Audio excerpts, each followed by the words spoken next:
প্রায় 15 বছরের সংসার জরিনার। সংসারে 3 সন্তান নিয়ে স্বামী কামালের সাথে ভালোই ছিলেন তিনি। তবে বছর দেড়েক আগে সেই সংসারে নেমে আসে নেশার ধোঁয়া। ভেঙে যায় সাজানো ঘর, কলহ থেকে দূরে চলে যান স্বামী। তখনই জরিনার জীবনে নেমে আসে অন্ধকার। এখন 3 সন্তানের মুখে দুবেলা খাবার তুলে দিতে জরিনা ধরেছেন অটোরিকশার শক্ত হাতল। সকাল থেকে রাত অবধি অটোরিকশার সামান্য আয়ে ডাল ভাত জোটে তার সন্তানদের।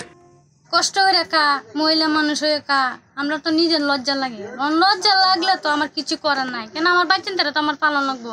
আমি চাই আমার লান্তি নারী যেমন কোনো দিকে যা এগুলা না হোক, বুঝেছেন? আমার লান্তি কোনো নারী যেন রিস্কা না বাইয়া খাইতারে, হেরা যেমন হেরা স্বামীর সাথে সংসার করে সুন্দরভাবে খাইতারে। জরিনা আগে ইট কংক্রিট ভাঙার কাজ করলেও চোখের সমস্যা এবং অল্প মজুরির জন্য ছেড়ে দিতে হয়েছে। পরে কিস্তিতে একটি ব্যাটারি চালিত অটোরিকশা কিনেন এই নারী।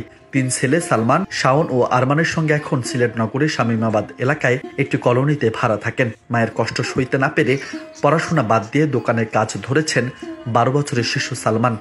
আমরা কইছি যে মহিলা মানুষ তুই রিক্সা চালাইবে, সকালে আমি যদি মান সম্মান বজায় রাখকে যদি রিক্সা চালাই খাইতে পারি তো আমার বাচ্চান্ডিরে লই আমি চলতে পারতাম, খাইতে পারাম। তখন আমি যখন পারি জিনিসটা তখন আমি চালাই। তখন আমরা বলছি যে আচ্ছা যা তুমি একটা রিক্সা নিয়ে দিদি পারো আসতে চালা।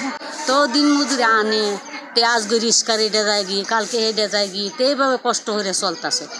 সারাদিনে আমাদের একবেলা রান্না করে, দুপুরে আইয়ে তো বাচ্চারা গোসলাত করায় আপনার এই 2-4টা রান্ধে হ্যাঁ নিজেও 4টা খায়, বাচ্চাদেরও 4টা খাওয়ায় বিকাল টাইমে আবার আপনার আবার বারোও 100, 200, 300 মারে হে আবার আইয়ে।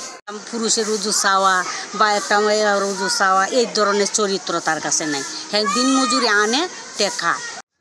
স্বামীর অবর্তমানের সংগ্রামে জীবনে বড় অসহায় জরিনা। চোখের সমস্যা দিন দিন বাড়ায়, বিপাকে পড়েছেন তিনি। তবে অল্প আয়ে সন্তানদের পড়াশোনা ও সংসারের খরচ জোটানো যখন নাভিশ্বাস অবস্থা, তখন চোখের চিকিৎসা তার কাছে বিলাসিতা।